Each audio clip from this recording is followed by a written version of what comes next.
Section 1 is meeting the standard of care virtually. I'm going to go a little bit into my virtual setup. So each state has different statutes about what is virtual care. You have to know what their definition is for virtual care.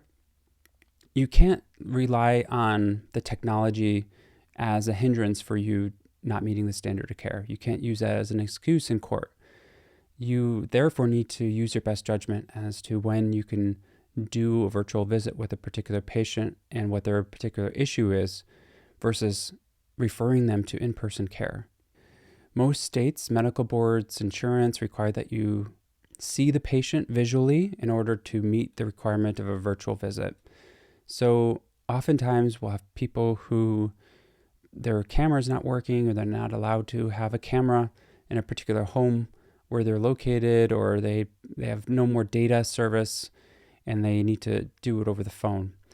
We don't allow that because we need to see the patient visually, at least for a brief period of time, before switching to an audio call. So we ask that they borrow somebody's phone, borrow somebody's laptop, go to the library or find a private area in the library. Certain tasks, such as like the AIMS task, you need to figure out a way to do that virtually. And if that's something that would be done in person, according to the standard of care, you need to be able to do that virtually accurately.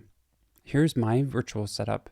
So you can see I have different light sources depending on the lighting of the outside. I also have various levels here to allow myself to stand up if I'd like to, sit down, adjust whether or not it's at eye level, tripod for different camera. I use an external mic. I have a wrist padding on both sides here, an external keyboard. So this makes it very easy for me. I also have a printer and a scanner nearby for any documentation that needs to be done. Oh, and there's also a router back there behind the curtain. I would suggest having hardwired Ethernet connection, front-facing lighting, an external microphone, external keyboard, and having the laptop be at eye level so the patient's not looking up your nostrils. I give the patients an instruction handout for how to ensure that they have a very good virtual visit, and it goes over all the basics. What they'll need, we suggest a laptop so that's stable, or they can use a camera phone, but hopefully prop it up. Headphones preferably to reduce any sort of echo and mic cutout when the other person speaks. Prefer that they have a stable internet connection. We give them a link to how to test that. We tell them they need to install Zoom but not create an account, and we give them a way to test Zoom. We give them a way to check their internet speed. Should be preferably over 5 megabytes per second.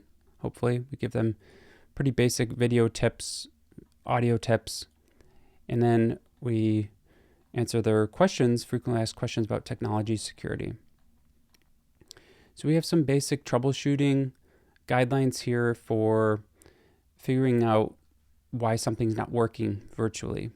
The patient's not arriving or they're saying they can't join the meeting, make sure they click the most recent, because we have dynamic links. It's not a static link.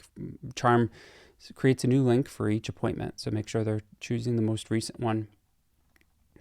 If you can't hear the patient, make sure they're not muted, and then go to the audio settings and click connect to computer audio. If that fails, they can connect by phone to Zoom, or you can call them and then have them mute the Zoom application and just use the audio from over the phone. If you hear yourself echoing, you can ask the patient to wear headphones or have them lower the volume on their speakers. If the patient cannot hear you, check if you're muted. If you're not muted, go to your audio settings and make sure you have the correct microphone. The microphone's on. There's not any additional settings if it's an external mic, and that the mic gain is not too low. If it's an external mic, the gain might be on that device. And if it's a different mic, there might be a gain under the computer settings, under microphone settings. And then there's also a mic gain within Zoom too. So there may be multiple ways to change the gain. If Zoom is not working, we have a backup plan to use Google Meet. Our phone system also has a way to securely meet up with somebody in a virtual room, and we have policies and procedures on how to set this up. You can call the patient over the phone to help walk them through how to set up that new meeting. That's it on setting up a virtual visit with somebody.